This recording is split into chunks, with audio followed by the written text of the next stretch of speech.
Hey, what's up guys? Today is Saturday.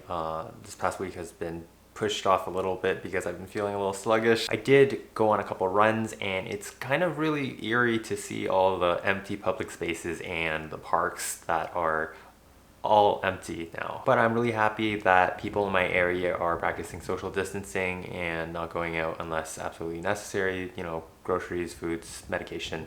And in spending a lot of time at home, I've been learning how to cook with my mom. She's making some great dishes at home. And I also thought it would be nice to do a bit of food photography because she's been experimenting with different recipes as well. This one she tried from a YouTube channel. I'll leave the link down in the description. You can make it as well if you'd like. And some of the days are starting to blend together, but I'm really keen on keeping things going on this channel. So today I bring to you a food photography project I did here right at home.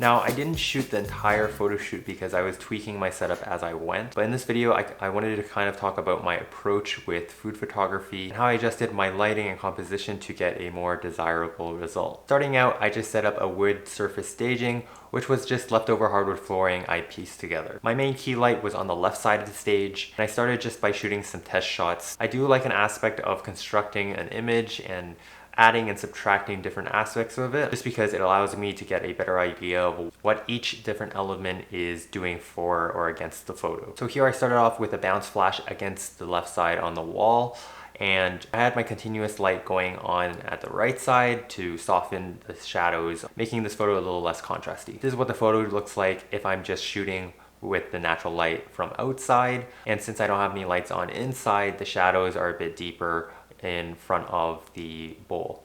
I also played around with just having the softbox on the left hand side and not filling in the shadows on the right hand side, so it just gave it a bit of more contrasty look. The nice thing about using strobes is that you can play with your shutter speed, aperture, and your flash to play around with the background brightness. You can either make it darker like in this photo, which was actually taken midday, but it looks more like it was taken in the evening. Or if you have overcast, you can brighten up the background to make it look like a brighter day by extending the length of your shutter speed, allowing more ambient light to enter the camera. Also, here is a 3/4 shot I used and added in a cloth as prop for the surface covering. And I think one thing with food photography I really like is that you can reuse props in different ways.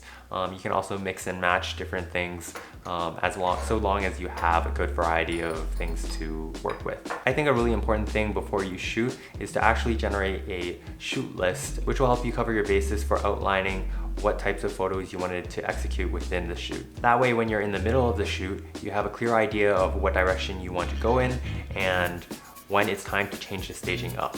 In this shot, I also found it really helpful to prop some of the bowls or dishes up because that can help you get a more appealing angle to showcase the food a bit clearer. And to do this, I just used a couple of pieces of Lego that I just stuck underneath the bowl. And here are a few of my favorite photos from this shoot. Let me know what you guys think in the comments down below.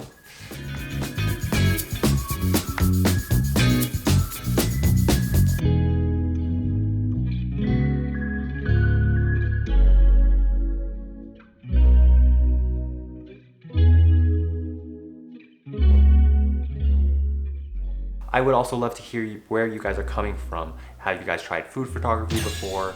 Is this something you're looking to do in the future? Or are you more seasoned and actually have more experience? I'd love to hear any of your thoughts in the comments down below. You can also give me tips at food photography as well because I am fairly new to this as well, and I really would appreciate it. Anyways, I'll see you guys in next week's video. Take care, bye.